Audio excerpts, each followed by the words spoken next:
Sick World News.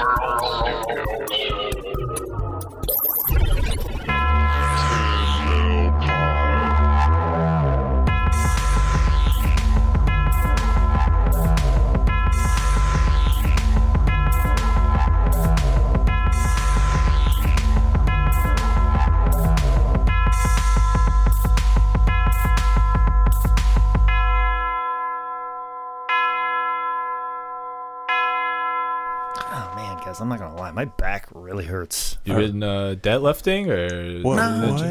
No, it's an old injury I have for like a really long time. Like how old? Like, I mean, a long time. Like, back in the day. Oh man, still messing with you. That must have been really heavy. Yeah, I was carrying something around, man. What?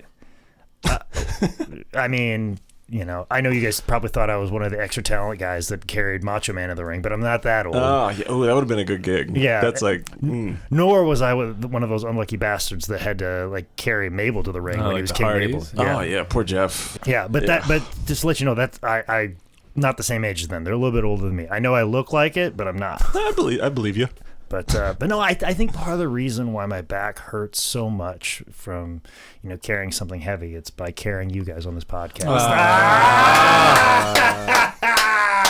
You said it so casually and mean. It was just fucked. Oh, just like everything before we got on microphone, right, Micah?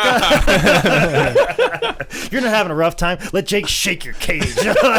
Just wakes you up and makes you pay attention. Yes. All right. Well, welcome to Tim Bell Pod, where we hurt our co-host feelings, apparently. And then we do great the rest of the episode, maybe. I am Nick Alexander, and I got 141 2/3 chance of hosting this podcast alongside Micah Loving. Hey. And we're in the Manning Cave with the legend of Tent Core, the king of camp style, the Man Scout, Jake Manning. How much do I have to pay to actually own the rights to those titles you made up for me? You know what? You can have them. This holds up in court. Yeah, this is a recording of legal, me telling you. Yeah, it's legally binding. Okay. I was gonna say because I feel like I can't really use that to the popularity. I can't make a T-shirt of that, or else I got to make a cut. You basically what I'm saying is you're like Stone Cold's ex-wife. Like you basically said, sit down before your tea gets Stone Cold. Oh, you're gonna be Stone Cold Steve Austin, and then I got to pay you millions of dollars in court for those monikers. Today we are covering a King of the Ring, a very temporary hardcore champion, a man who broke the face bones of Mean Mark Callis. He was Mabel, or Viscera, or Big Daddy V. Or, as many of the commentators called him, Barney the Dinosaur, Humpty Dumpty, fatter than Charles Barkley. That was messed up. That was rough. Oh, man, why? A Planet, Don King, the illegitimate love child of Fat Albert and Mr. T. Oh, it's my favorite. Hugh Hefner. Jerry Lawler was on fire. And yeah, basically all Lawler. And I just want to say, fuck you. The man did Inside Cradles. So. Yeah. Nelson Frazier Jr. was born February 14th, 1971 in Goldsboro, North Carolina. On this day, someone also won the Daytona 500, his third of 7 Daytona wins. You guys, I'm guessing Jake knows this. I feel like this is something Jake would know. I'm going Richard Petty. Oh, Nick gets a point. 71, right? Yeah. Yep. Okay. Surprised I know that. I was going to go like Jumbo Bill Elliott. Wow. Okay, digging deep. Deep cut. This movie was first shown on TV. Hint is, not from my cold, dead hands. Planet of the Apes? No, but you're thinking correctly. Ben-Hur. Boom! One last thing. The exact same day Mabel was born, Tommy Dreamer was born. Exact fucking day. Whoa. Didn't realize they were Eskimo birthday brothers. All right. Well, I will see your facts about that date and raise you a fun fact about Goldsboro, North Carolina. It was almost the site of the end of the world. Oh.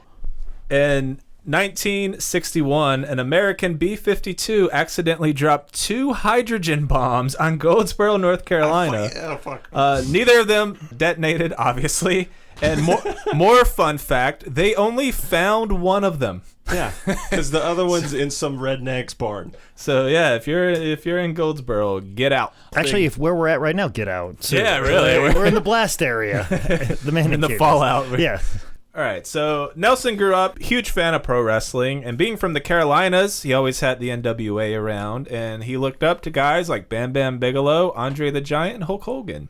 He amateur wrestled in high school, and after graduating, he headed straight to pro wrestling school, and that's a trade school. Like, that's an option. That's like something guidance counselors could recommend. Well, in the Carolinas, yes. This was like the seed of a very successful wrestling territory. And basically, if you made contacts with Jim Crockett Promotions and you watered the grass at Crockett Park and set up the ring and were okay with getting the crap beat out of you by Gene Anderson or whoever was training at the time, and you survived it, then you would grow up to be basically Starship Coyote and then later become Scott Hall and Razor Ramon. So it was a viable path, and much like most successful people, sometimes you need that person that comes before you that's like, oh yeah, there's a clear path to success. Yeah. So like obviously like this guy was successful and he was here, and I just follow the same path, and then I will become successful as well. So high school guidance counselor did the same exact thing. Like, yeah, sure, that's doable because I've seen my neighbor do it. So well, speaking of Gene Anderson, that is who Nelson was trained by. And Mabel was actually the very last person, or at least one of the last people Gene ever trained before he passed away. No, I'm not 100% sure. I did a little bit of research where this would have happened, where Gene Anderson would have trained him. I'm assuming it's at Nelson Royal's barn. Oh, nice. Because I think that's where there was a ring set up locally, and a lot of guys got trained there, and Nelson trained some guys, and I think Gene was helping out over there, or at least he was friends with Nelson. Because Nelson Royal, like, he still has a Western wear store. Yeah. Well, obviously, he doesn't have it anymore. Obviously, his family has it, but it's still named Nelson Royal's Western wear store. And it was really famous with, like, all the wrestlers, like Rock and Roll Express, when they would get their paycheck from Jim Crockett Promotions. I'm going to Western wear. Yeah, they would go to Nelson's and just buy a bunch of snakeskin cowboy boots and just put them on the pile that they have in their house of snakeskin cowboy boots. Yes, pretty much. But in the back there, they had a barn where they had a ring set up, and a lot of people were trained back there. A lot of preliminary wrestlers, a lot of guys that went on to work the territories, a lot of guys that worked South Atlantic, which is where Ken Shamrock first started. There's a clip circulating online right now of a young Ken Shamrock with a mullet wrestling for South Atlantic Championship Wrestling, and kind of had that connection. So I think that's probably exactly, because it would have been not too far away from Goldsboro. Yeah. They could have been just off the interstate. I'm assuming that's where it would have been. I might be making this up, and had a wonderful story in doing so. Nelson broke into the business in late 92 with Willie Clay Wrestling Promotions out of Concord, North Carolina. You ever heard of that? Oh, I know who Willie Clay is. The next 10 minutes. Oh, we could talk about Willie Clay. Willie Clay, also $5 wrestling superstar. Ooh, Willie Clay. Yeah. Willie Clay was was the main event of the first ever $5 wrestling show. Oh, shit. Before we kind of defined what $5 wrestling was, and he was very upset with what I did with him. And I had many conversations and made him very upset. And people felt I disrespected him, and he trashed me on Facebook for a while. It was a whole drama thing. But later on, Willie saw what I was doing and saw the potential of what I was trying to put out into the world. And I'll be honest, like, me and Willie Clay got to be pretty good friends. That's and cool. Willie Clay, I think he did a little work on this house. This yes. house? Manning Cave? Yeah, he did. I'm trying to remember what he did. I think he did something on my roof because he was like a contractor by trade, like just like would do random stuff. And he, quote unquote, fixed a lot of the High Spots cars. Some of them broke down quickly after he got his hands on them, but he was definitely... He attempted to help. Michael Bakikio at highspots.com loved Willie Clay because he would do something cheaper than everybody else, and it would work just good enough, like as opposed to getting it fixed right the first time. You get by, you're happy. And paying double for it, and then never having an issue with it ever again. Michael's like, no, I'd rather pay half price, and then this thing fall apart faster than expected. But as far as construction work, he was great. Unfortunately, he passed away, I believe, because of cancer, which was real sad. But he also ran for mayor of Concord while fighting cancer. He was quite the man. He was definitely a character. Yeah. If like my life was a sitcom, like he definitely would have been like a Floyd the Barber or like a Gomer Pyle-esque type character. Like he walks into the scene, the crowd goes, ah! Yeah, he would have been those, like, comes in, messes stuff up, frustrates me, and then that's basically where the conflict is created. Yeah. Ran shows a lot too. Also, too, Freight Train $5 Wrestling Superstar used to wrestle on the shows too. Nice. So and actually I also wrestle on a Willie Clay show myself. So there's my. Boom. There's no 6 degrees separation between me and Mabel, where it just right there, one connection. Kevin Bacon was the ref, so it was all tied together with the shit. Absolutely. And 1997, PWI number 470 out of 500 for Willie Clay. So nice. He made the list. Mm-hmm. With Willie Clay, Mabel would debut under a mask as part of the Death Squad, tagging up with his old pal Robert Horn, who is a very important person in the story of Mabel, as Robert Horn would later become Mo. From there, they'd head over to Professional Wrestling Federation, owned by Italian Stallion and none other than the 10-bell pod oracle himself, Mr. Number 1, George South. Oh, what's an oracle? What is that? Who's an oracle? I don't know. Is it Orca? I remember that movie. I didn't see it. It looked boring. Jaws ripoff. I mean, come on. The original's the best. Come on. Yes, George South, you may call him the Oracle. I call him the deep throat of this podcast. I use him for my sources on everything. Not Linda Lovelace, just to be clear. Yes, correct. Thank you. That was a much-needed drop. I was just, because some people might not get all the President's Mint reference. I am barely old enough to get that joke. Yeah, funny thing about the Pro Wrestling Federation, I just found a T-shirt from George South from the PWF, which is on my Instagram, at ManScoutManic. Might as well. I was very jealous when I found out Jay got that. You walked right by it. You walked right by it. No. When I got there, nothing was set up yet. Okay. I went there for the shirts and all they had was the pictures. And do we want to talk about what the price on it was? Because that was kind of, did George react to that? Oh, yes. Basically, to cover the detail, we went to an art show together, and it was a pro wrestling art show. And Micah just missed out on them setting out a gimmick table because it's a pro wrestling show, even though it's an art show. And somebody had vintage pro wrestling T-shirts, and they had like The Rock, DX. They were selling one of the Rock shirts for $125. Ooh. They also had a Goldberg T-shirt that I own, and they were selling it for $75, which is crazy. But they had a PWF George South T-shirt that they were selling for $25. And $25. $25. And George was like, what? I only sold it for $6 because I got it for $5. I got this wicked hand-drawn picture of Hulk Hogan as the immortal Hulk Hogan, and then he's just regular, and then the mortal Hulk Hogan, which is just a skull with the bandana on it. I'll post that on our Instagram or something too. It's a great damn picture.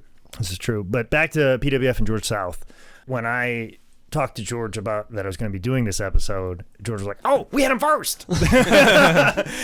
George describes this scene because they ran a lot of shows in armories in North Carolina, that him and Italian Stallion, they had an armory show, and the big loading dock doors up, and George describes being in front of that armory like loading dock door, and George was like, oh, hey, like I knew something was going on because all of a sudden the sun like went dark. Like he blocked out the sun, bullet. Like an eclipse occurred. Yeah, an eclipse occurred, and then there before me, I see this 400-pound professional wrestler in front of me, and this little guy called Mo. Like Mo, who is still enormous. George talked about like how they just showed up and they were asked if they could be on the show, and of course Italian Stallion and George South being equal opportunity exploiters, they're like, come on, let's do this, be on the show. And George was like, oh, we took them everywhere. They basically got in the van that drove everywhere and did all these shows at army bases, churches, armories, school shows in West Virginia. That George took them everywhere, and they did all kinds of shows, and just everywhere they could take these guys, they would. Because that was what always would happen, is like George would find some guys and like, hey, we got all these shows, and just book them as many days as possible. And then they would get all this experience, and then they would get a little opportunity with WWF, WWE, and all of a sudden they'd be gone, and then George would find a new group of guys that needed experience. Yeah. It was almost like this kind of spoken developmental, but it wasn't really developmental. It was more like your first step into professional wrestling. It was the thing that got you to the developmental, that got you to this place. And also, too, another thing that George South and Italian Stallion did is they were in charge of extra talent bookings, and they kind of wrangle that, because when you are running WCW or WWF, WWE, and you're running TV, you have a lot of job guys. Yeah, okay, cool. And as opposed to getting on the phone 14 times and booking 14 different job guys, and you got to do this every single week, every month, almost, like that would just be way too ridiculous. It's nice and comforting to just pick up one phone one time, make one phone call, and this guy's going to bring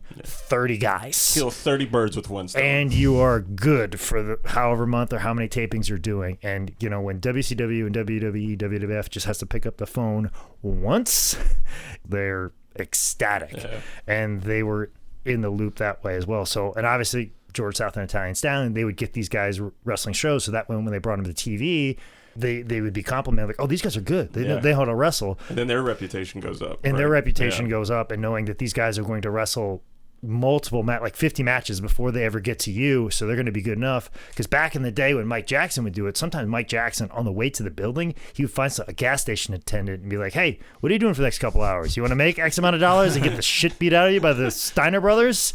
And they would know nothing. And they would and that's why a lot of those job guy matches, like some of the guys that were in the ring for those job guy matches had never wrestled before.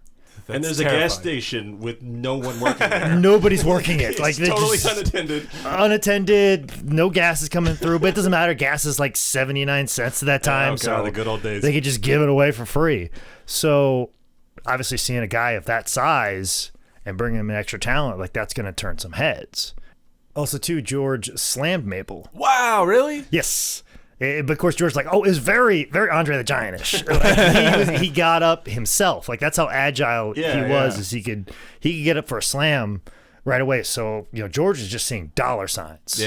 With Mabel in the sense that like, oh God, this guy can take a slam. He's got a good attitude. He shows up on time, works hard, willing to go anywhere, willing to just jump in the back of a van and go to a town and go wrestle. Like this guy is amazing. And George still talks very highly of Mabel to this day. A lot of people like to kind of shed on Mabel, but great athlete. I mean, for a monster, for a mammoth of a man. Getting into this, I was surprised at what I've kind of heard, just how he's talked about in comments and just history has defined him now. But I was like, oh man, he's doing some stuff, and I was truly like, dude could move. Yeah. But most importantly, attitude.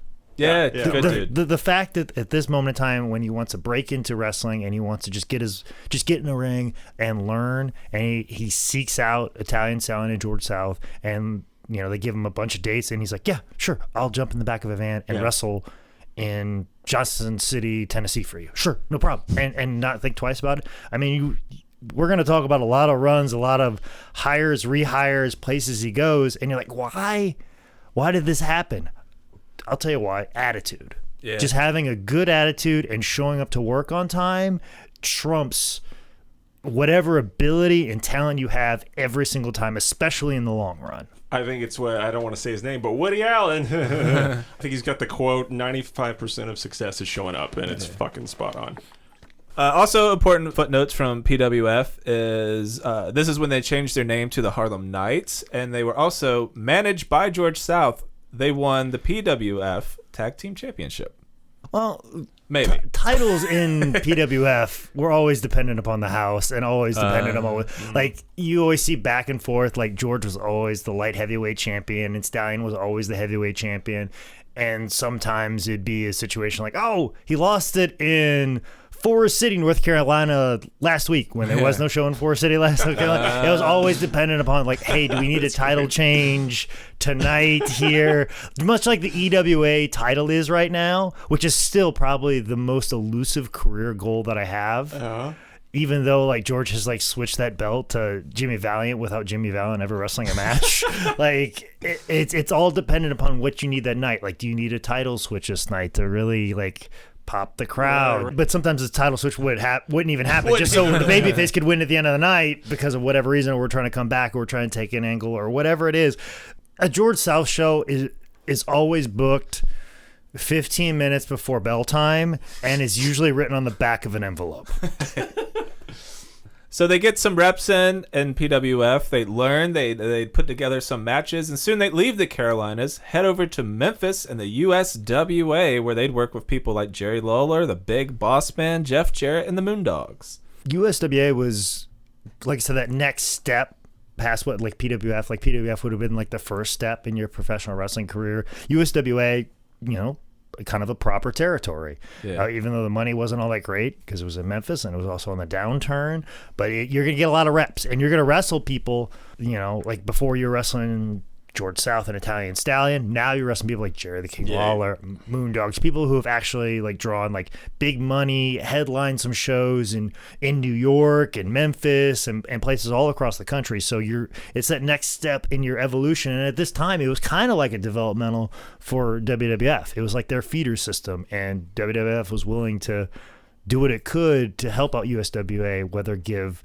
contracted wrestlers dates in Memphis to help bring the houses up so that way the developing wrestlers there could wrestle in front of larger crowds. And also too, like you would have people like Bruce Pritchard and other talented people down there scouting and saying, oh, this guy's got some potential, this guy's got a good look, this guy knows how to talk. And then also too, when they would sign somebody, they'd send people down there like The Rock.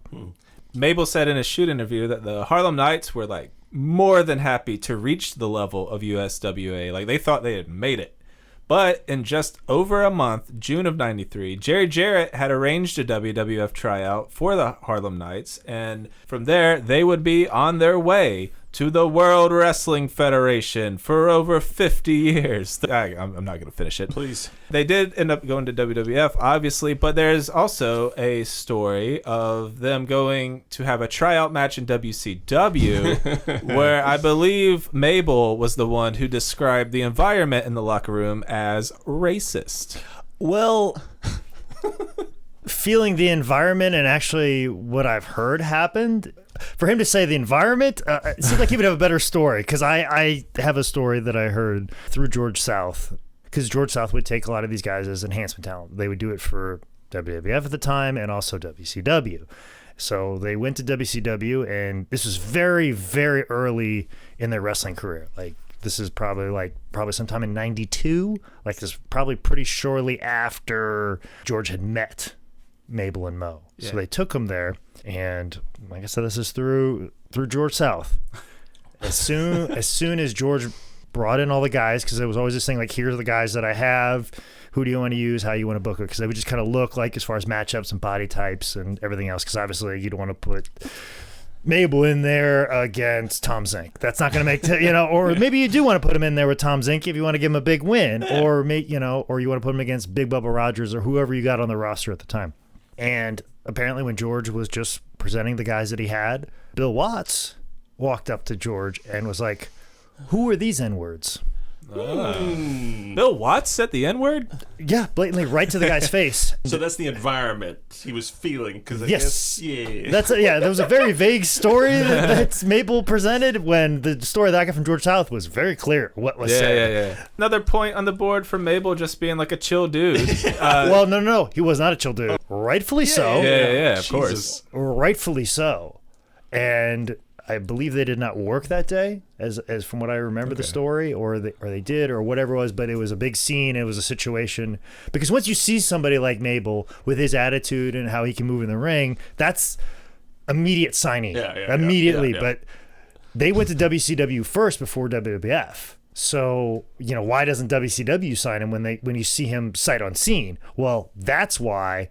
And another wrestler pulled Mabel aside and was like, hey, you do realize he said that to your face just to test you, because Pretty aggressive. Which Can I control this guy? Let's just bust that out. thankfully we don't live in that environment anymore. Yeah. There's one way to test somebody. Like, you don't have to say the N-word to somebody to see if they're a cool person. Just call him stupid. Well, that would set me off. Stupid is like my N-word. Like, that's the one that makes me see red. Like, if somebody called me stupid, so I get some of those emotions, because I was. Jake's really getting upset. I was just joking. Yeah. You were just joking. I'm already revved up. But you can just say, who are these motherfuckers? Yeah. Like, that still raises their blood pressure. Pieces of shit. Any cuss word you want to know. You know what I'm saying? Like, you can have hate in your heart, just don't be racist. Yeah. Like Bill Watts, like, why do you have to take it to such a racial tone that has a word that has such a dark history? And he just pulled that out of him. And then why as wrestlers are we like, oh, that's just a test? Yeah. Like such shitty behavior, Yeah. and Even we're just early supposed to 90s. glaze over it and be like, it's just the way it is. Especially for coming from someone like Bill Watts. I just want to be sure. Are we sure that Bill Watts wasn't a ventriloquist dummy for Ole Anderson? Oh, that was the thing too. Ole probably came up and did the same exact thing. It was like they probably sat in the back like, who's going to say the N-word to the black guys today? Yeah, Mabel's just like, that's not my name, right? Like, So, but like another example of why WCW failed. You don't hire this guy who's as big as he is, as agile he is, with an amazing attitude, and you're just like, no, let's go ahead and say a racial slur to his face and see if he's cool. yeah. And then they probably got called sensitive bitches or something. Yeah. Yeah. But just the fact that Mabel he had an opportunity to super bury Bill Watts on a shoot interview, and he was just like, the environment wasn't good. It's like Barry Horowitz being like, 1940s Germany was not chill, bro. Like, Yeah, and that just shows the coolness of Mabel, that he's not going to like bury Bill Watts like years later. And he's just like, all right, well, I'm going to push this aside. Like, and he shouldn't push that aside. He should be shouting that off to the rooftops, what was done to him and how wrong it is. But he took the high road. So another reason, attitude, class. That's why this guy had a job forever. once in the WWF, the Harlem Knights were given a brand new gimmick, Men on a Mission. Nelson became Mabel, Bobby became Mo, and they were given a rapping manager named Oscar. Who apparently got the job by busting a freestyle in an elevator to Vince. And Vince was like, that's really impressive, or black, or whatever Vince would say. Oh, this rap stuff's popular right now. I need this on my TV right now. I'm sure Vince asked him if he was Eazy-E, and it got really weird.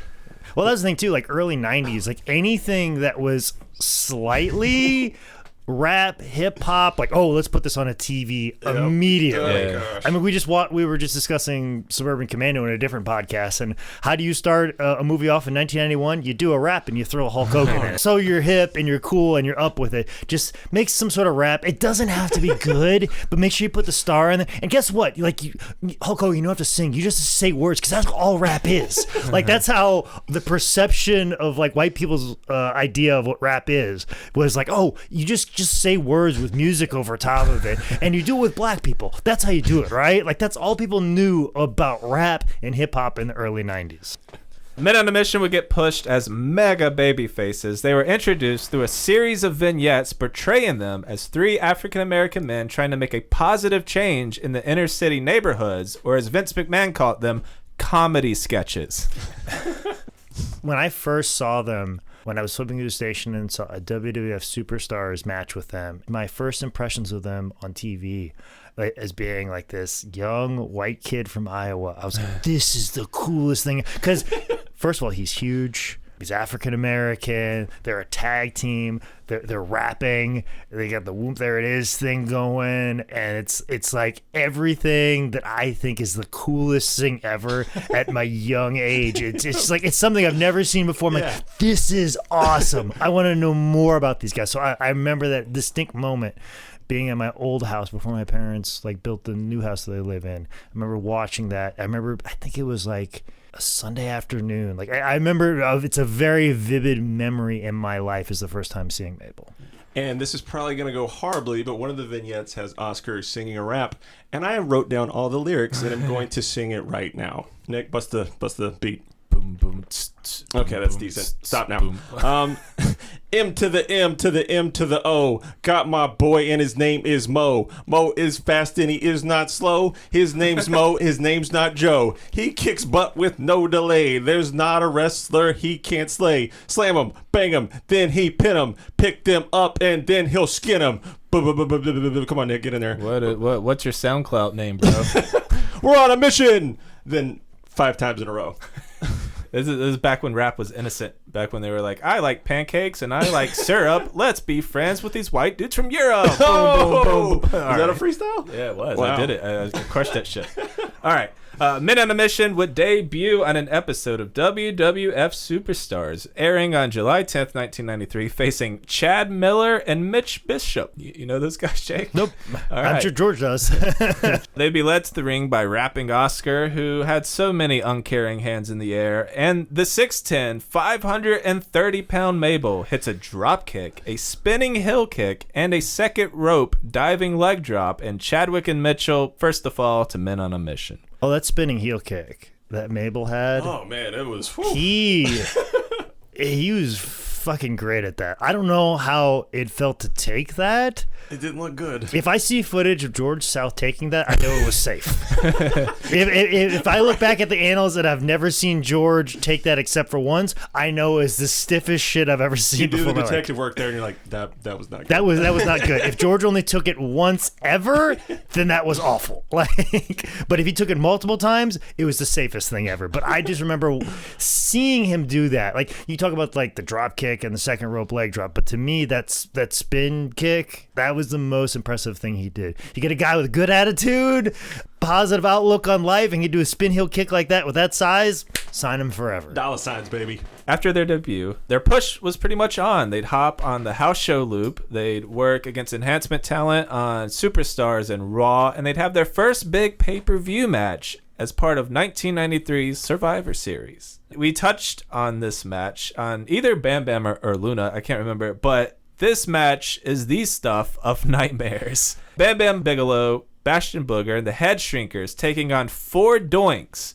Men on a Mission, and the Bushwhackers in clown makeup. I wrote down all my notes as I watched it, and I just want to... I'm not going to try to just talk about it. I'm just going to read my notes. Wrestling Observer's worst work match of the year.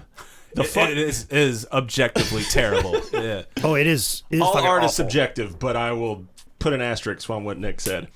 Mo eliminates one of the head shrinkers with a balloon that explodes with what I can only assume is sulfuric acid that scars his face and allows Luke Doink to get the pin. Booger rubs a banana on his head for some reason, then misses his teabag finisher, and Mabel, the illegal man, gets the pin after a leg drop.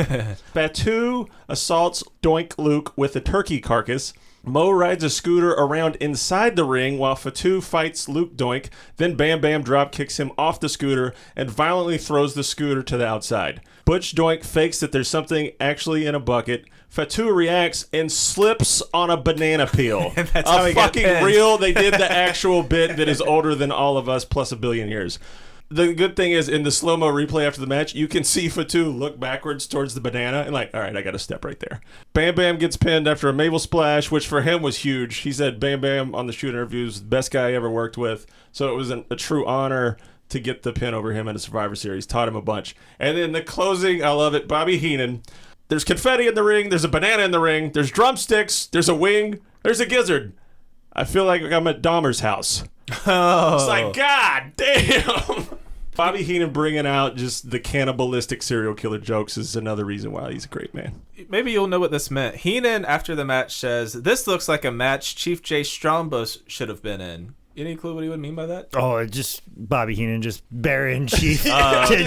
Probably just a pop Chief in the backstage. They probably knew he was on headset or just like, you know, like it's like when I say stuff like, like this guy's about as pretty as Caleb Connolly. You know, just, when he's like got like teeth are all messed up or just whatever. It's the inside jokes. When people are listening to this, you're like, yeah, fucking do something we all get. just to pop the boys in the back. It meant nothing other than just to pop the boys in the back, which almost entertained himself after seeing something like that where he's like, this is not good. And I feel bad for Mabel and Men on a Mission because they were so hot at this time, and you can see it in the match before it starts. Like they're with Men on a Mission. The crowd is bonkers. They were over as fuck, And then by the end of this, they're like, that's it. Yeah, right. Yeah. Very typical WWE booking. And like we have this guy who could be a monster. And granted, they were known as a monster factory, getting people ready for Hogan. Yeah. But then there was a time where they're like, we should take every monster and give them a comedy shtick. I blame Chris Farley getting successful around this time. That's the only thing, at least that would track. Because there's inexplicably out of nowhere they take all these guys that could be monsters and like imagine the interaction with Bam Bam versus Mabel facing off and just going at it. Like, how cool that would be. And then you tag Bam Bam up with somebody, and then you have like a tag, and you got like a real badass tag here. But we do this to cover up for the fact that Doink got in trouble, and we got to save the match that was advertised. And it's just like, I mean, I get why we're doing this, but we missed a golden opportunity to just kind of get a really cool matchup right here. And just, I feel like this almost hurts Men on a Mission's credibility going forward. If you see the way things kind of happen and trickle out the way they do. They're dressed up like actual fucking clowns. That's when I was watching. I was like, not really? Shit. I think hindsight 2020, and you zoom out and you see this, and I'm like, yep, that was a mistake. Yep. So in the moment, you're not thinking of what the long-term effect is going to be on this match. You're like, oh, this is funny, clowns, and just kind of a passing by thing. And you don't realize that when you're running, was it 4 pay-per-views at the time, that, these pay-per-views meant something, and what you did on these kind of resonated in people's minds for long periods of time. Like, I feel like the stink of this match kind of hung over Mabel and Mo's head for a while. Yeah, totally. Mabel would also be part of the 1994 Royal Rumble, entering at number 16. He'd last about 10 minutes. He'd help eliminate Diesel, which is a little foreshadowing. He helped them with a team of people. I guess that's kind of like getting half a sack in football. Yeah, He got an eighth of an elimination. To bring, like what Jake said, to try to build him up and get him over with the crowd as this monster. And he's in the Royal Rumble, which you would assume, big, huge dude, debut in the Royal Rumble. He's going to come in and immediately eliminate 2 or 3 guys. And he gets an eighth of an elimination. That's it. To eliminate Mabel, it would take a team of Bam Bam Bigelow, Crush, Great Kabuki, Greg Valentine, Shawn Michaels, Tatanka, and Sparky Plug to get the big man over the top rope. Mabel would make his WrestleMania debut at WrestleMania 10 as Men on a Mission got a title shot at the WWF Tag Team Champions, the Quebecers. They won the match, but not the title, as it was a count out, and the ref really gives away the count. Refs always give away the count outs when they're like 1, 2, 3, 4, 5, when normally 2 dudes are fighting up the ramp and they're like 1, 1.5. Cigarette break. Yeah. And if I'm not mistaken, this was one of the matches that ran long on WrestleMania 10. Like, people want to put a lot of heat on the ladder match, but this match also went heavy. Yeah. Also, Bret and Owen went heavy as well that night. But this was one of the matches, I believe Bruce Pritchard talked about, like, going, guys, you got to cut it short. And they did all of their time and then some. And then immediately when they came back, the Quebecers were arguing. And I think even Men on a Mission argue, like, no, we did our time. And Bruce is like, no, look at the goddamn clock. You went over. You went heavy, and just freaking out. And that's why he had to, this was help contribute to cutting out that 10-man. So part of the heat goes on the ladder match, and for whatever reason, Bret and Owens match avoided the heat because it was so good, and then the ladder match kind of avoided the heat because it was so good. Yeah. But then this match goes over. So imagine a lot more. I imagine some of that heat got dumped on there because, like, you could say, like, well, at least the ladder match was good. Yeah. At least Bret and Owens, one of the best WrestleMania matches of all time. Definitely the best opening match of all time. But this fucking match went over. Fuck all 4 of you guys. So it was a star and a half. We need at least 3 to not be pissed off at you. Yeah. So on March 29th, 1994, Men on a Mission would be part of one of those quick overseas title changes when they won the tag team titles at a house show in London, England, just to lose them back to the Quebecers a couple days later in Sheffield, England. And this would be the only time Men on a Mission would win the tag team titles. They were told, like, oh, you get to win the belts, but don't get excited because, 3 days later. Not long after this, Mabel would begin a run as a singles competitor. He qualified for 94's King of the Ring on a Superstars taping, beating Pierre the Quebecers, which is not just one of his first singles matches with WWF. This is one of his first singles matches ever. Wow. Leading up to 94 King of the Ring, Mabel would keep squashing guys on Superstars and would work a bunch of house show matches with Yokozuna and Bam Bam Bigelow. A lot of these TV and house show matches are 4, 5, 6 minutes long because Mabel flat out did not have the cardio to go much longer, and he was so used to splitting the time with Mo. Good point, Nick. I actually didn't think of that. Don't you belittle me, you fuck. Every time I try to compliment people, it feels like I'm being an asshole, and I really got to fix that in myself. Yes, that's something you don't think about a lot is like when you split the time in a tag match. That's something that gets brought up with Billy Gunn.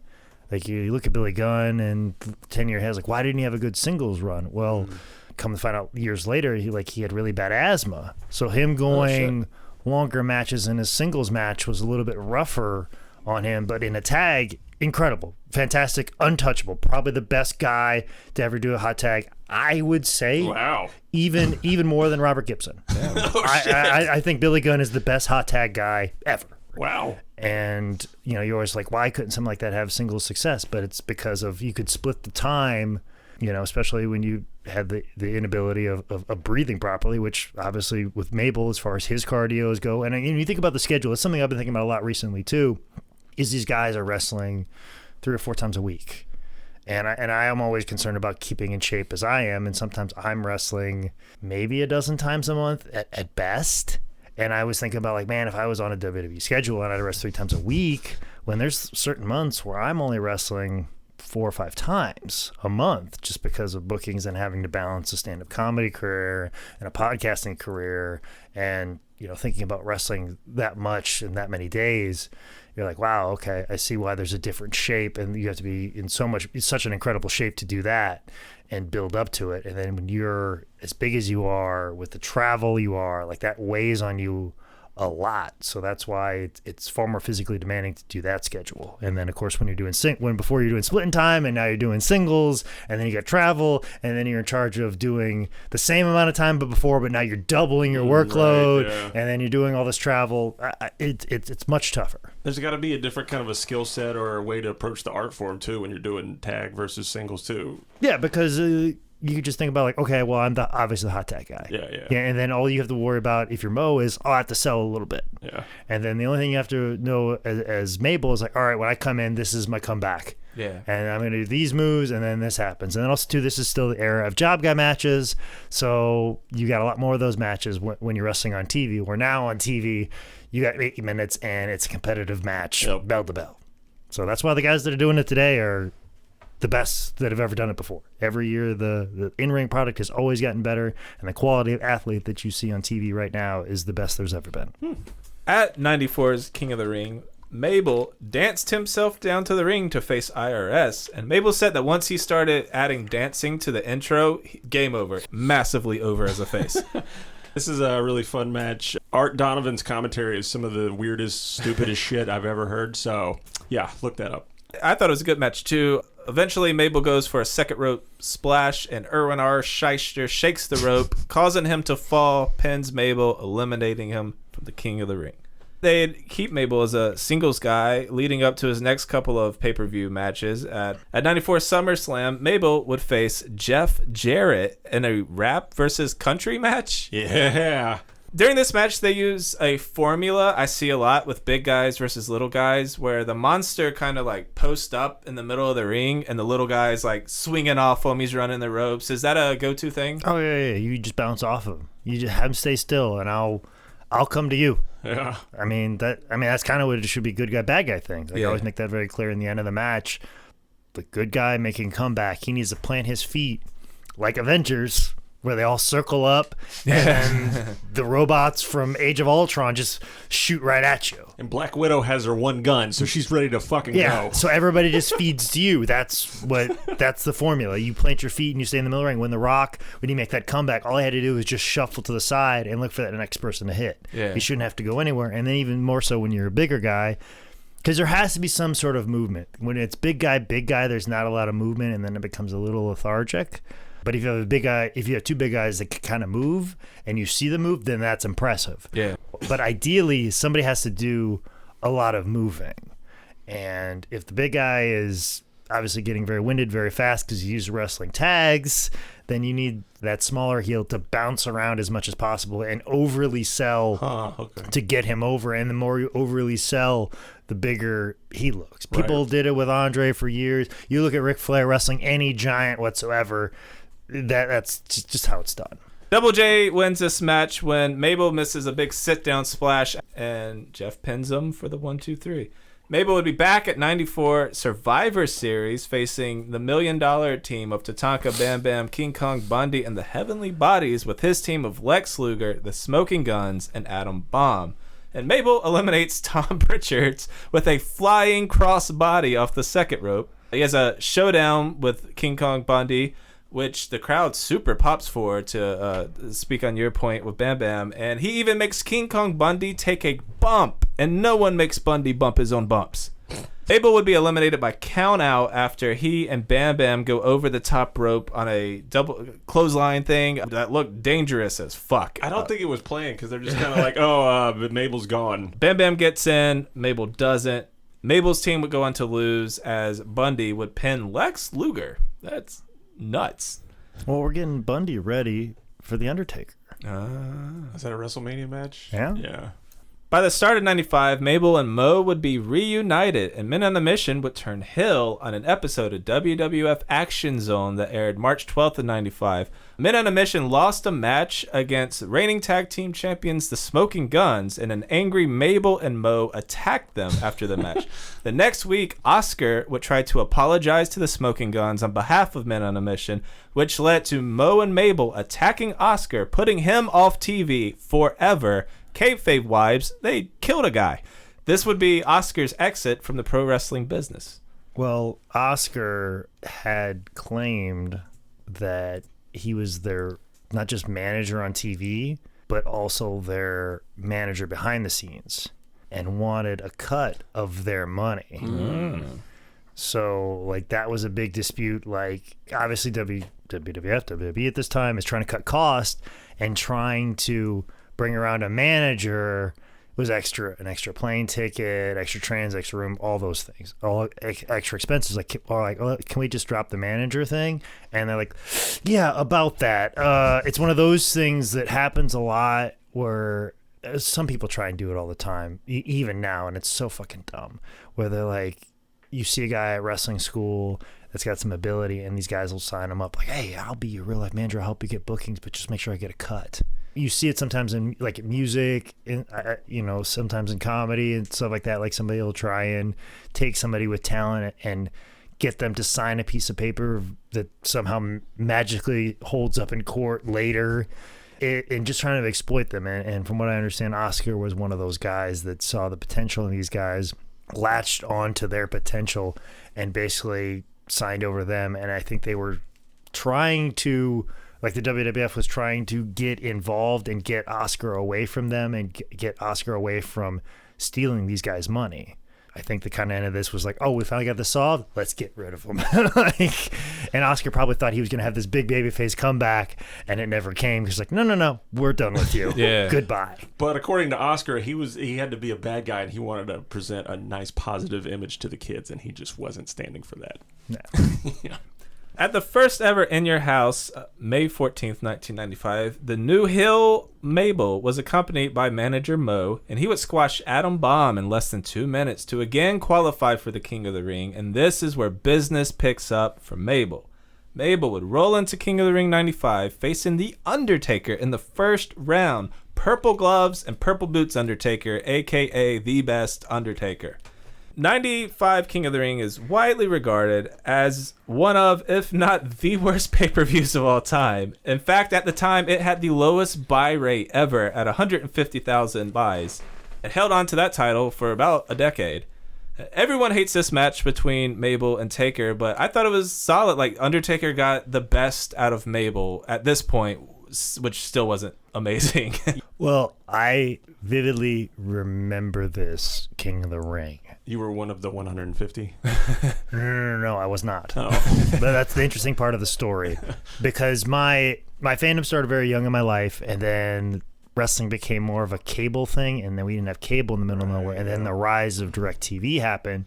We got DirecTV at the very end of 94, and then I rediscovered pro wrestling in the very beginning, probably like January of 95, when I saw a match between Jeff Jarrett and Bret Hart where William Shatner was involved. And then I'm like, oh gosh, I remember Bret Hart. Oh shit, there's William Shatner. Like I was like, I remember wrestling, and wrestling was a lot of fun. And so I started watching wrestling again. And also too, is during that push of WrestleMania 11 with Lawrence Taylor, Bam Bam Bigelow. Yeah. So there's a lot of mainstream. So it was like pointing me back towards professional wrestling. And obviously, like, I remember Bret Hart and I remember Shawn Michaels when I used to watch it, and I was really liking Bret Hart when I stopped watching it. Now Bret's like on top here, or at least at the top of his game. And so I was seeing really great matches on TV on the Action Zone. And then I saw like Men on a Mission, like, oh, these guys are awesome. And I really got into Razor Ramon and really was digging everything. And that's also the time that they started doing the In Your House pay-per-views, which were $14.95. Ooh, yeah. So as a 13-year-old kid, yes, a 13-year-old kid. You mow a lawn, you're good. Yes, I mow a lawn. I'm solid. I'm gonna get this pay-per-view. I remember my mom complaining about the first In Your House taking place on Mother's Day. She goes, I have to rush home on my Mother's Day for you to watch wrestling. And I was like, yeah, this is gonna be a part of my life for the next 20 years. All right. You rekindled your love of wrestling by starting immediately with pushing loved ones to the side. Yes, exactly. And now you wonder why, like, I mean, like, when my grandmother passed away, I'm like, yeah, okay, Grandma, I'll head back home for your funeral, but I got to take care of my bookings first. But the In Your Houses were very easily to take care of. And then, of course, King of the Ring pay-per-views were like $34. Ooh. And I'm like,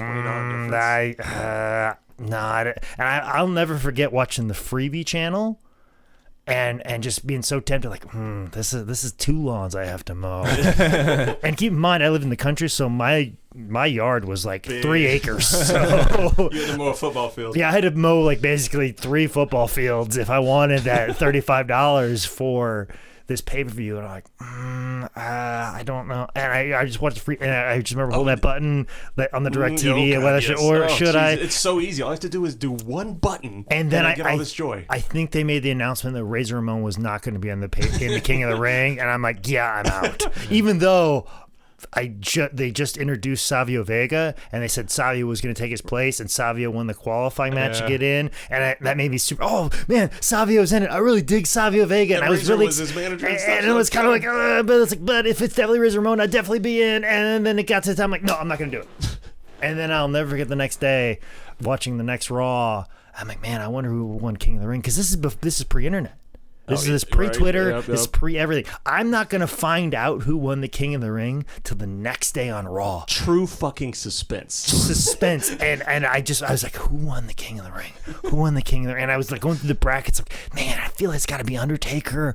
Maybe they put Savio or like Savio. Shawn Michaels is in the fucking Shawn Michaels in the fucking thing. Because Shawn Michaels cut this really great promo in the free-for-all, and I was super fucking excited. And then I'll never forget, fucking showed it up, and it was a picture of fucking King Mabel. First, it was a still from the pay-per-view, and I'm like, what? And like, I liked Mabel. I liked Men on the Mission. I dug them, but when I saw that, I'm like, what the fuck is this? King Mabel? I was perplexed. I fucking shocked. I'm trying to think of a time that I was more shocked that they did anything like that. Like Mabel being crowned the king of the Ring and seeing that still pop up on Monday Night Raw in the first second. I don't know if I've ever been more shocked in professional wrestling than in that moment during my entire fandom. So for you, it was Mabel winning King of the Ring. For me, it was when Benoit died. So those are equated in us. Nah, I kind of saw that one coming. But when it popped up on screen, there. Oh, fuck. Starting the next night on Raw, Mabel would start getting carried out on a litter. Famously, the Hardy Boys would be some of the wrestlers that carried them. And we wonder why Matt has the back problems he does today. So King Mabel, tagging up with Sir Mo, would spend the summer working with Razor Ramon and Savio Vega, and the feud would end at In Your House 2 in Nashville, Tennessee, with King Mabel and Sir Mo getting the win. Also, as part of In Your House 2, Mabel would be part of a lumberjack match for the Sid versus Diesel main event. And during the match, he'd have a couple of highlighted beatdowns of Diesel, thus starting their feud together. Leading up to SummerSlam, King Mabel would cut promos on Nash, interfere in his matches, and since we all know how much British people love crowns, Mabel would even get Davey Boy Smith to turn heel and attack Diesel. Oh, I remember that happening live too. That was good. That was fucking shocking because like Lex Luger just left. I always like Davey Boy. I really like the Allied Powers. Yeah, I did too, actually. I really like them, and I'm just really surprised that they never got a good run. And when they had that match where they looked like they might have beat Yokozuna and Owen Hart, I'm like, I was into it. And then Lex Luger's gone. I'm like, shit, what are they gonna do to Davey? And then when Davey turned heel, I was like, Heart crushed. I mean, we're right now in the wheelhouse of my fandom as a child. These moments in 1995, people pan, but these are the things that got me in. And you wonder why I wrestle with the Boy Scout outfit on. When I'm like, oh my God, the Goon, yes, Jean-Pierre Lafitte, fuck yeah, like. I think what makes the Davey Boy Smith turn so good is it doesn't make any fucking sense at all. It's just he just turns bad because he was babyface of babyfaces. No. He was like. Well, is there part of the reason why I think that turn works so well is the camera shot. Oh yeah, ooh. Because you just see Diesel facing in front of Mabel, and then out of fucking nowhere, Davey Boy appears in the frame and clotheslines Diesel from behind, which is something that I do when I edit shows, probably because of this particular moment. Movie magic. Yeah, and like if you're like it's a 3-way or a tag match, I try to, when I film and definitely as edit, is get that shot of the person going for the pin and making sure I don't see the other person who's going to come in and break, cut it off. But since I'm a pro wrestler, I know when these things are going to happen, or I can anticipate them ahead of time. Like, okay, I have to make sure this person is completely out of the shot, so that way they're going 1, 2, and then out of nowhere, boom, you see the person break it up. So I always make sure that I get that cut, and when I'm shooting, I see that person out of the corner of my eye to make sure that they're out of the frame, so that way you see them appear in the frame at the last second to add some drama to the match I'm editing and filming. As just a movie nerd, you saying that in the way wrestling is edited, I'm seriously clapping for you because I fucking mean it. So at 1995 SummerSlam, King Mabel would get a shot at Diesel's WWF title. So the recap, Mabel was main eventing one of the biggest pay-per-views of the year, getting a shot at the title. He had a pin over Undertaker, a tag team title win, King of the Ring. This is the peak of Mabel's career. But at SummerSlam, Mabel was about to run into the Clique. So obviously, his push would come to a screeching halt. And the next 10 minutes is Jake defending the Clique. Go. You read my mind. That was an opportune time to jump right in, Micah, before I start talking, because I knew it was coming. I knew I had to come. No. I'll show you. I will defend the Clique. I'm all by myself now? Yes, you are. Because you got clicked up on, son. Oh, fuck. I'll tell you why this makes sense. Mabel, at this point, was getting a reputation for hurting people in the ring. Your boy, Kevin Nash, said at this point, Mabel had probably already hurt between 6 and 8 people in the ring. Now, if you wrestle long enough, you're probably going to get hurt. You're probably going to hurt someone else. But Mabel hurt Fatu. It's backed up by science that you cannot hurt Samoan people. You have to attack them emotionally. So for the SummerSlam match, Diesel asked Mabel, please don't do your set down splash on my back. But Mabel did it anyways, and he hurt Kevin Nash. And if you listen closely, you can hear Kevin Nash go, God damn it, Mabel! Fuck! It's so amazing. I rewatched it like 2 or 3 times just for that. Diesel still was a champion. He finished the match having trouble standing up after a 500-pounder squashed his lumbar. He ends up winning the match, second rope clothesline, keeping his title. Backstage, Mabel was almost fired on the spot by Vince for injuring Kevin. Even though Kevin Nash was super pissed, he apparently told Vince that wasn't necessary. But either way, Mabel's days in WWF were numbered. I remember Kevin Nash always talking about his frustration wrestling Mabel, but also too, I see where he's coming from. Also too, during Diesel's title run, I think he had to have elbow surgery around the time he was feuding with Sid. So already he's basically the guy at the top of the heap. He's got the belt. He's trying to defend the belt as much as he can. Houses are down. People are pointing a lot of fingers at him. He's getting hurt in the middle of it. And now you're going to put me in the ring with a guy who's already hurt so many people. Like, I know that feeling. Like, as a guy that usually is told, like, hey, this guy doesn't know a whole lot and he's hurt a lot of people, put him in there with Man Scout. He'll make him look good and he'll get a good match out of him. And then I'm like, well, fuck, man. I'm just trying to fucking survive myself. I'm out here wrestling on one leg and half a brain, and you put me in here with this fucking killer? Can you name names? Can I get some names? You mean list people? Because fucking it is long, my friend. Can I get one? Some of them are nameless because they've all quit the business, and I was all asked to do a job for them because, hey, this guy's got a bright future ahead. No, he doesn't. I lasted longer than he did. In fact, I had double the career that fucking guy did. That you made me fucking put over, who was murdering people, who almost fucking killed me. So, back to Kevin Nash. Ladies and gentlemen, we'll be right back. I have a vivid memory about my boy Kevin Nash. He is my boy. I love Kevin Nash. I love everything about him. Just the coolest fucking dude ever. He was great in John Wick.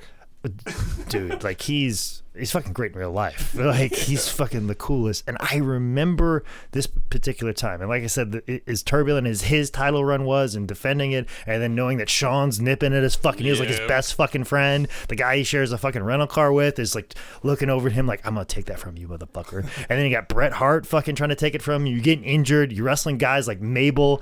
Because obviously when he wrestles Bret, it's fantastic. But you're not putting me in there with Bret. You're putting me in there with fucking Mabel. You're putting me in there with Sid. And that's what I got to do for a fucking title run. So the promo that Kevin Nash cuts for this SummerSlam match sold me on SummerSlam. Like I was definitely going to get SummerSlam 95 because of the rematch of the ladder match. But the fucking promo that Kevin Nash cuts, expert class. Easily $34.95, no question. Yes. Because I will never forget Kevin Nash said, he's talking about, Mabel, you're a big boy. Maybe I can get you up for the jackknife, or maybe I can't. We'll have to see. And I'm like, I gotta find out if fucking he power bombs Mabel. Like I was like, oh shit. He may try and fucking powerbomb Mabel. And your mind goes crazy with the visuals of what that would but it is the reason why it's an expert class is because the possibility. Yeah. The possibility of the impossible, and you put it out there as it could be possible. I mean, sold ticket. It's right so there. simple, but it's so fucking effective. If it was within driving, if he was in Chicago, I would have begged my parents to drive me to Chicago to see the fucking match. I was gonna buy it on pay-per-view anyways, but if I knew it was within driving distance, I would have fucking been there. Solely because of fucking Kevin Nash's promo. After SummerSlam, Mabel is pulled from the main event scene, but they give him another chance as he'd start working with The Undertaker. But during a house show, Mabel botched a clothesline, hitting Taker with his fist, legit fracturing Undertaker's orbital bone, putting out one of WWF's biggest draws in 1995 when they needed every viewer they could get. On TV, they wrote off Taker on November 9th's Raw, having Mabel and his new pal Yokozuna beat him down. And I can't believe they didn't fire him after this, but Mabel did admit that in his younger years, he should have been better at protecting guys, and eventually he would learn to, because from this point on, you don't hear anything about him like hurting anyone. Now, the one thing that I give lots of respect to Mabel on his shoot interviews is he admits everything. He not once tries to blame anybody else. He was green. He should have been better. He doesn't want to like focus on it, and he tries to skirt away from the questions, but he's just like, yeah, I fucked up. Storyline wise, they had Yokozuna and Mabel drop legs on Taker's face and say they broke his face. Yeah.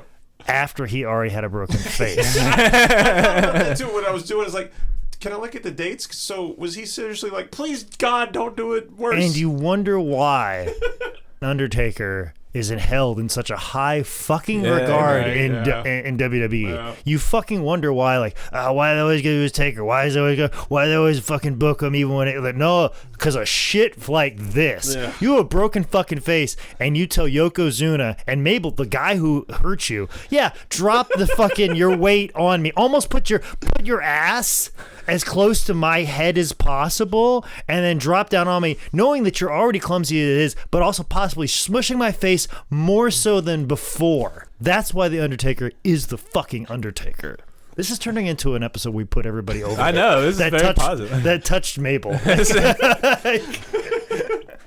So a Phantom of the Opera-style masked Undertaker would be back in the ring with Mabel at 95 Survivor Series. Taker would be doing his best Detroit Pistons Rip Hamilton impression, leading the team of the Dark Side of him, Fatu, Henry Godwin, Savio Vega against the Royals, Hunter Hearst Helmsley, Isaac Yakum, Jerry Lawler, and King Mabel. When I was watching this, just the team of Undertaker, Fatu, Savio Vega, and Henry Godwin threw me off. So I wrote my own fantasy 5-on-5 random bullshit. All right, this is the GOATs. We got Dory Funk Jr., Giant Gonzalez, Leatherface from mid-90s FMW, Jay Leno, and Robbie Rage of WCW Tag Team High Voltage. They are going up against Team Domination.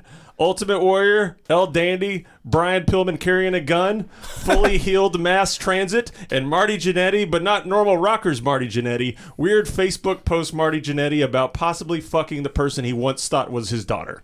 So in this match, Taker would get tagged in, and he just mows down everybody with tombstones and choke slams, leaving no one but Mabel. Mabel gets in, belly to bellies Taker, who does his no-sell setup. Mabel sees this, rolls out of the ring, runs to the back, losing by countout. Mabel would have to face Undertaker again the next month at In Your House 5 Seasons Beatings in a casket match. And Taker gets what I'd say super easy, quick win when he puts Mo and Mabel in the casket.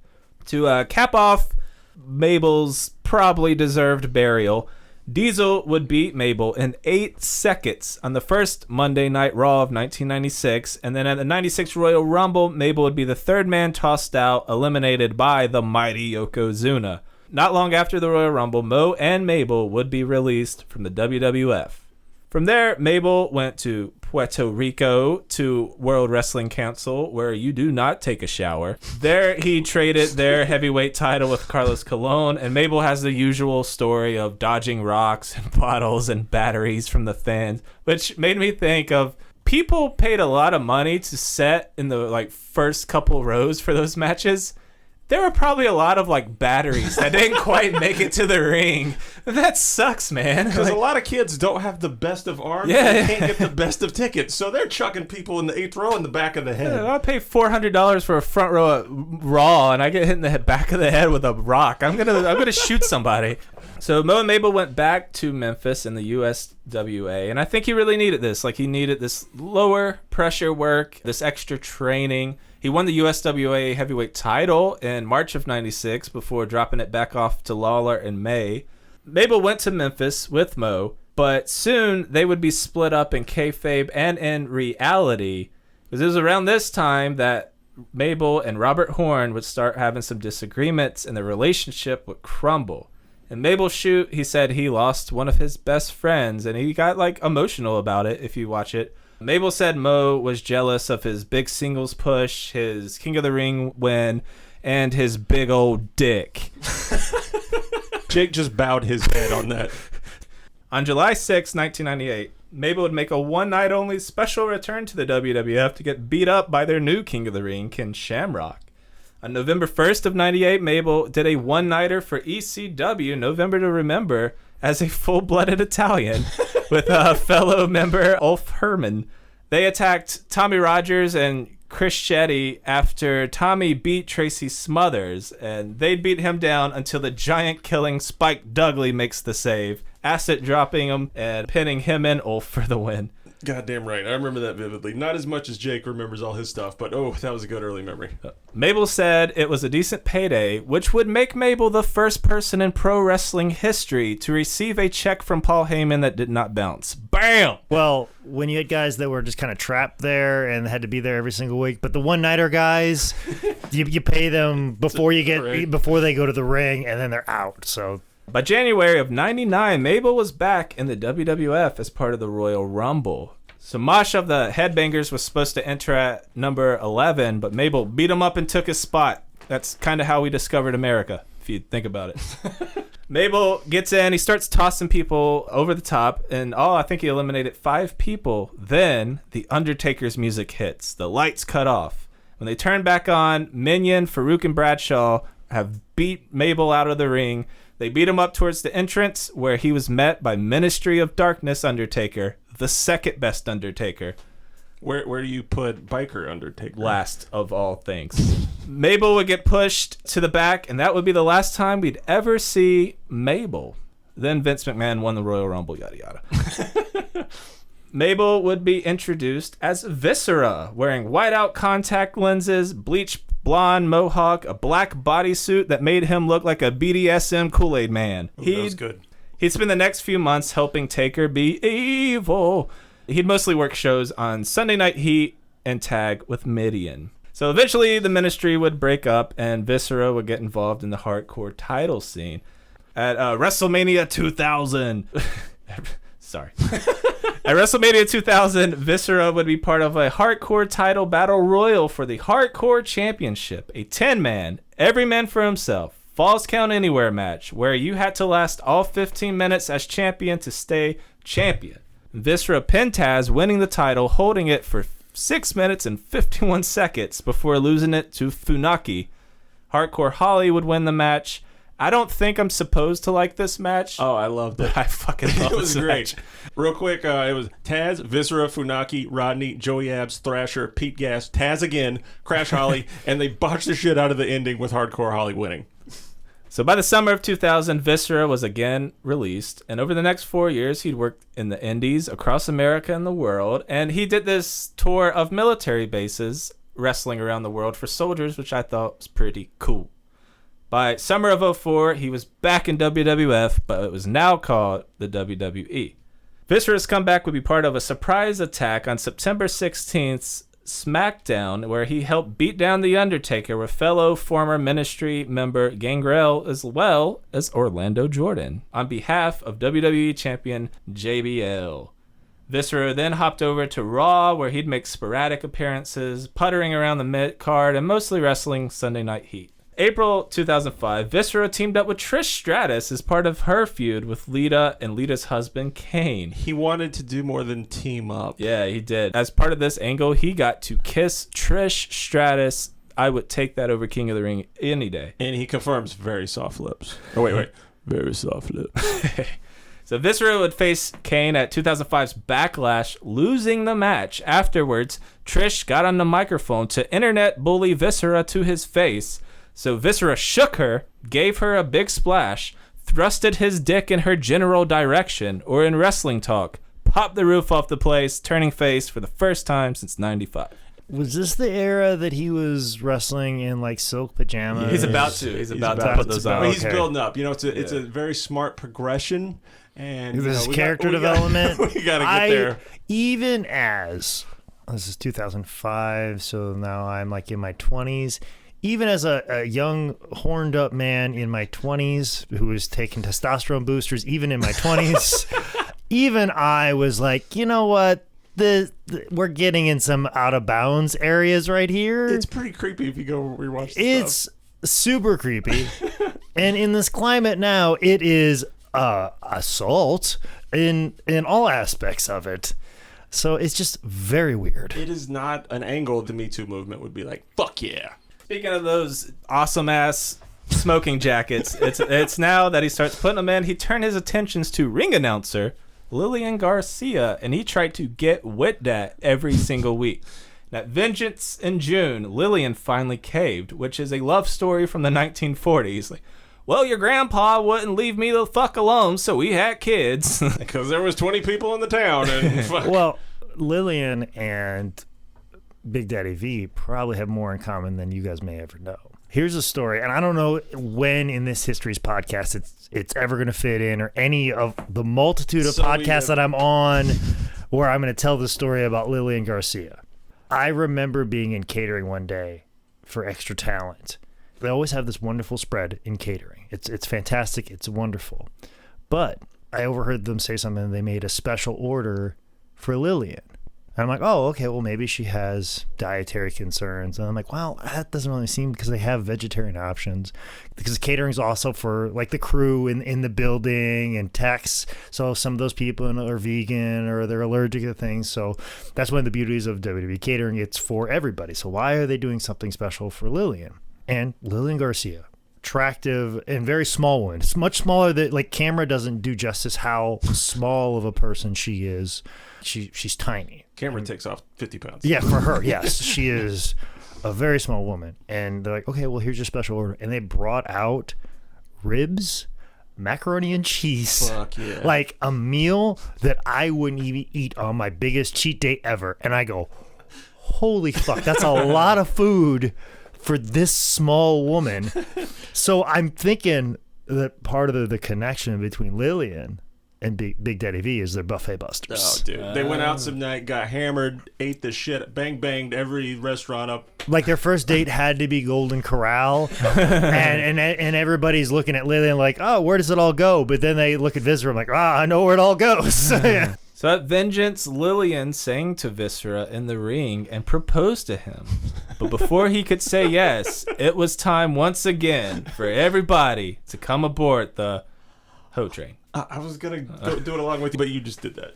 So the Godfather, out of nowhere, comes down, and this is a beautiful metaphor for life because Viscera has to choose between settling down or all these hoes. I mean, we all know when we had that proposition. Somehow the storyline's less creepy. Like, this is actually a dramatic tale Oh, it is. of every, conversation that men have to have before they settle down with a woman. Like, this has some dramatic chops to it. Because thankfully, at least this one's in public, whereas Trish was just all by herself. Mm-hmm. So after some deliberation, it was all aboard. And Lilian was left in the ring to cry and go to buffets alone. I think you mean all a horde? Puns. And of course, let's humiliate our ring announcer, who we're going to see between each one of these Literally matches. every match. Every match, we're going to see this woman who was jilted, and let's put her humiliation on stage. I'm sure Vince McMahon thought it was hilarious. Like, ha ha! She done got turned down. Bring her back out. Have her announce the tag team titles. Ha ha! Remember when you got a heartbroken by that fat son of a bitch? Ha ha! That's funny. Get that on there. What the fuck's a burrito? After this, Viscera teamed up with Val Venus to form V-Square. They tagged together for almost 9 months, mainly on Heat. They'd get some shots at the Tag Team Championship, never winning. And then when Val was sidelined with a legit injury in April of 2006, Viscera returned to singles wrestling. So in June of 2007, Viscera would be repackaged as Big Daddy V and sent to WWE ECW as the hired muscle of Matt Striker, helping him in his rivalry with the Boogeyman. What a sentence. Oh, dude, that feud. Do you remember where you were when it went down? Fuck. So in WWE's ECW, he'd face people like Boogeyman, Tommy Dreamer. He'd have a little feud with CM Punk. We haven't brought him up much in this podcast. May we never cover him. Long live CM Punk. Well, we haven't talked about a lot of guys who are 0-2 in MMA. So. Fuck you. Big Daddy V would kind of be an anchor for WWE's ECW, kind of being a veteran, holding down the fort until his last TV match on March 11th, 2008 on an episode of ECW on Sci-Fi, losing to CM Punk by a countout in a Money in the Bank qualifier match. After that, Mabel / Viscera / Big Daddy V was released from WWE for the final time, August 8th, 2008. From there, he was back on the indies. He eventually ended up in All Japan in 2010, wrestling as Big Daddy Voodoo, and he'd win the tag belts. He had one great indie match that stood out to me. Mabel versus Snitsky with Gilberg as special guest referee. That sounds as good. Yeah, he was one of those mainstays, like on the indies, like a Northeast Wrestling or a Big Time Wrestling, like all the shows that were fundraiser shows. I'm sure it's a great draw, like coming off the air, like, hey, we have a local baby face or we have a local big guy, and let's bring in Big Daddy V or Big Daddy Voodoo as we're calling him. He'll put him over, he'll teach him a little something and learn. I'm sure there's a multitude of guys that you could probably like talk to, but his name doesn't come up a lot. I'm sure there's a lot of guys like, oh man, I wrestled him at a high school gym in Allentown, Pennsylvania. He was super cool and he made me feel comfortable and he taught me a thing or two. I'm sure there's dozens of guys that have that story all over the Northeast. Nelson Frazier Jr. wrestled his final match ever as Big Daddy V, getting a win over Rene Dupree, wrestling in Qatar on October 5th, 2013. Then, sadly, on February 18th, 2014, Nelson Frazier Jr. died of a heart attack just 4 days after his 43rd birthday. He was cremated, and his widow divided his ashes into 500 pennants and gave them to his loved ones, which I think is like a super cool idea. I really love that. Not saying I want that. Fuck it. I want that. When Nick gets hit by a bus soon, we'll know because it's on record. Okay, so when Nick gets hit with a bus, we divided up between 7 pendants to give to his 7 loved ones. So, Mabel, just one of those dudes too big for this world. You're not going to see a lot of 400-pound 80-year-olds, and at some point you have to start considering trimming down. with that, final thoughts on King Mabel. Jake had a lot of experience when he was growing up watching him. I kind of only knew Mabel of knowing of him, and he was kind of like a C-plus monster to fill in against Nash to kind of do it. But when I got into it and I really did all the research, like we've talked about his agility, he would take some bumps. I mean, he wasn't just laboring around. He went for stuff, man. He wasn't that typical big guy. So I came to really respect him. There's not gonna be too many great dramatic matches, but for what he was and for what he needed to provide, he did the hell out of it. And there was one little moment in a shoot interview. The interviewer, who's like Dr. Claw, he's the weirdest shoot interview ever guy. Oh my God, I don't know what's up with him. Very nice guy though, by the way. Actually. Oh really? You know? Yeah. Oh yeah. The DVD the footage that you saw, I actually collected that from him at his house late one night after a wrestling show. And I just saw that guy Wrestlemania weekend in New Jersey. Wow. So I'll tell him that you think he's an ugly son of a bitch. No, I said unusual. Well, the weirdest throughout the okay, I'm sure he'll love that. Like, hey, my friend said you look unusual. The reason it was so weird is because throughout the whole shoot interview, we don't see his face. We see this weird side back angle, and it's like Dr. Claw. You see his hand, but you don't see the man. He was trying to move forward the shoot interviews the way they're being filmed, because normally they're a voice off camera. He was trying to get himself over prior to like the guy at Kayfabe Commentaries who solely gets himself over, more so than the Sean fucking Oliver? talent. At least this guy knew his part as being an interview and understood the importance of an over-the-shoulder shot. It's not even that. It's like a side. It's a tease shot. It's like Roman Polanski. Yeah, but much like shit. Jake Manning, the person behind the lens was fucking him over. I'm sure if he was behind the camera, he'd get the proper shot. And I was, because when he showed his face, I was like, oh, he's a good-looking dude. Why are you hiding your face? And a sweet man. I like how every time you talk shit about somebody on this podcast, I'm like, oh, I've met that guy before. And I'm probably going to see him next week. I just called him a good-looking man. Okay, you better have. What's his name? Because I don't know his name. I don't fucking know. Who just buried who? Speaking of people putting him over who did indie stuff, you know the outlaw J.D. McKay? I think he's like old school dude. Found this quote for him. I think he worked him later in his career. He said, I have had the opportunity to work with Nelson Frazier and been thrown from the ring by him, and I'll say this. Nelson is one humble and nice human being who has never shown me that he has gotten the big head by being to the places he's been. Thinking, this is the big show, I was in the WWF. He's just another one of the boys back in the locker room when he worked local indies in Mississippi or Tennessee. A great guy with a legitimate exclamation point. And Mabel said that the one dream match he wished he would have had was Andre the Giant at WrestleMania. And I hope you're up there doing it, dude. My favorite run of his was obviously the big Men on the Mission as King and King Mabel. To me, that was like his best characters. You know, he wasn't like the best worker ever as far as like long, epic matches. And, you know, early on he did hurt some people. But if you're not looking for like a 5-star match, Mabel was super cool. Like, he could do the spinning heel kick as a 500-pounder. That's just visually insane. He was also deceptively great on the mic. He was always solid anytime he was handed a microphone. And, you know, he had a good career.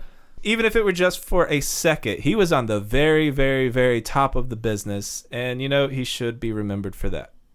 Mabel, later in his life, once he, had all the runs that he had, he did a few indie shows, but he didn't do a whole heck of a lot of them. And always kind of rap with Big Daddy V, Viscera. Mabel is like, he wanted some serious money for it. Like, he wasn't going to get out and wrestle for it, which gives me a clear sign that he saved his money. Which, you feel like, hey, to get me to leave my home, you're going to have to pay this. So it was always like that, like, throw that ridiculous number out, and if guys paid it, he would show up and do his work. And also too, like, I'm sure as he got older, he put on more weight, and obviously traveling, and I'm sure a man, he'd be like, hey, if you're gonna fly me in first class, because sitting in a coach seat is kind of an issue. And I believe he lived in Tennessee, I believe like Memphis or Nashville or in that area, so there's not a lot of like big shows happening in that area. Where if he lived in the Northeast, he could get in a car and wrestle a lot of places, but obviously in that area there weren't a lot of big shows with a lot of big money happening. That's why if there were bigger shows, it'd be like in the South, so he might travel in, because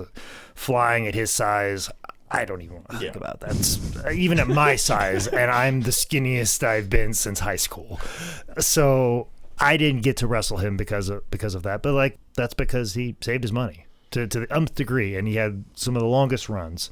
But I did meet him one time as a part of a crazy story that I'll probably tell some other time in a shoot interview or an Extra Talented podcast with Zane Riley, where I was backstage with Italian Stallion, and we basically just kind of broke into WWE one day, and Italian Stallion, who decades prior met Nelson Frazier and gave him a start in his business. And keep in mind, Stallion doesn't look the way he used to anymore.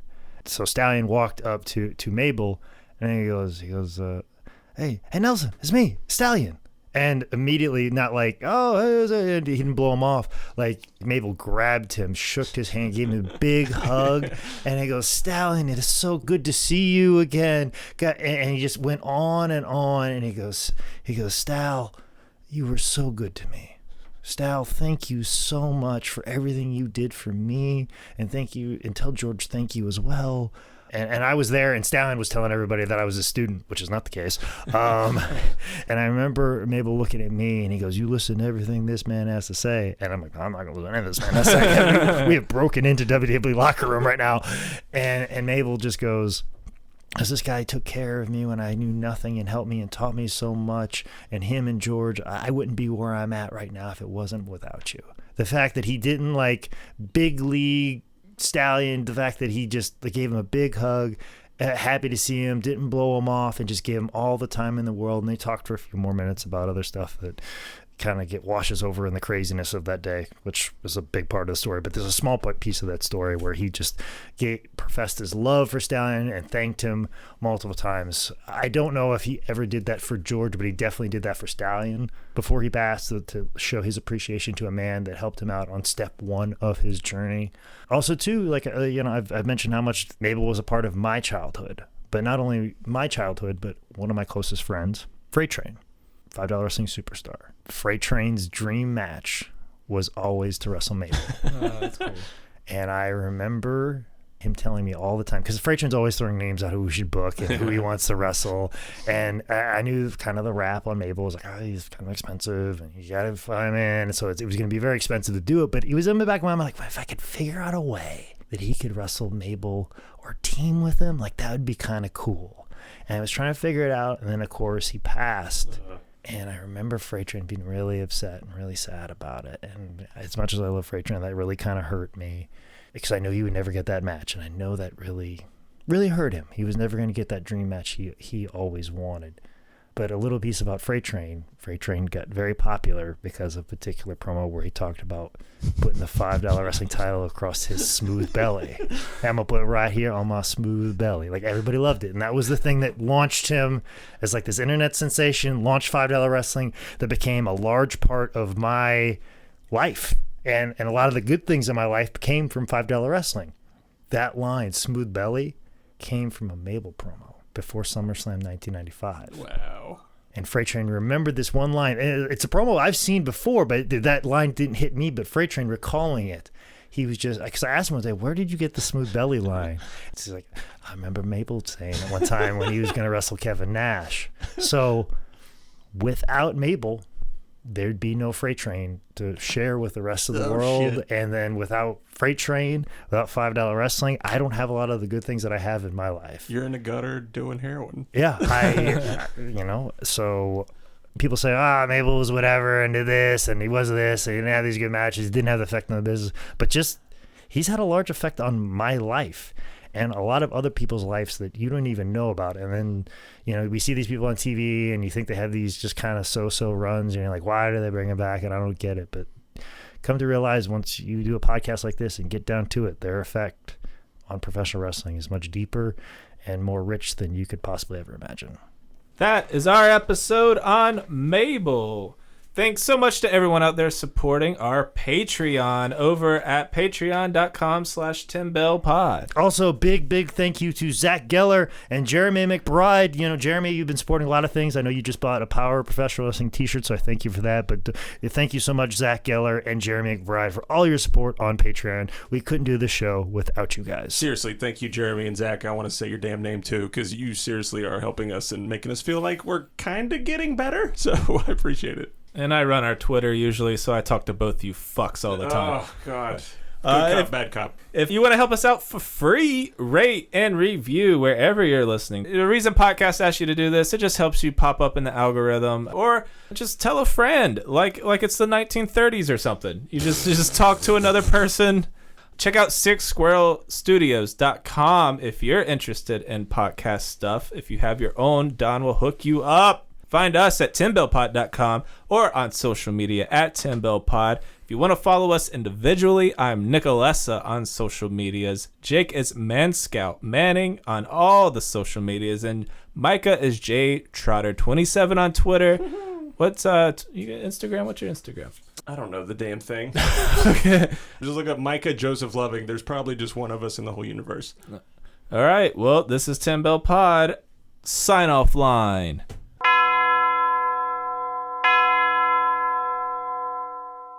Hey everyone, thanks for listening to this episode of Tim Bell Pod. If you want to support the show, head over to patreon.com/TimBellPod.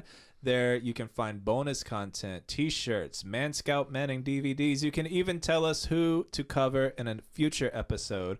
That's patreon.com/10bellpod.